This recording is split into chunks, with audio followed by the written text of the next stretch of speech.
Aluminium అయితే total గా పక్కకు పెట్టేద్దామని డిసైడ్ అయ్యి ఇవైతే తీసుకోవడం జరుగుతుంది. అలాగే రైస్ వండుకున్నప్పుడు కూడా మనకి చక్కగా ఏ భయము ఉండకుండా చక్కగా వండుకోవచ్చు.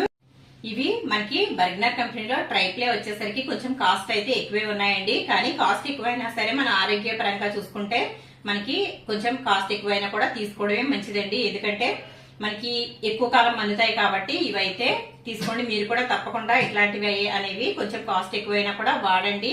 ఎందుకంటే ఆరోగ్యాన్ని చూసుకోవాలి కాబట్టి ఇవైతే తీసుకోండి. మనకి ఇందులో ఆయిల్ కూడా చాలా తక్కువగా పడుతుందండి. ట్రైప్లే అనేసరికి ఆయిల్ ఎక్కువగా పట్టదు. చాలా తక్కువ ఆయిల్ లో కూడా హెల్దీగా చేసుకోవచ్చు. కాబట్టి కొంచెం కాస్ట్ ఎక్కువైనా సరే ఇట్లాంటివి వాడుకోవడం వల్ల మనకి ఆరోగ్యం అయితే చాలా మంచిది. ఒకసారి ఈ బాక్స్ కూడా చూడండి. మనకి బాక్స్ మీద వచ్చేసరికి ఇదిగోండి, ఇక్కడ ట్రైప్లే రైస్ హండీ 24 సెంటీమీటర్స్ చూసారు కదా.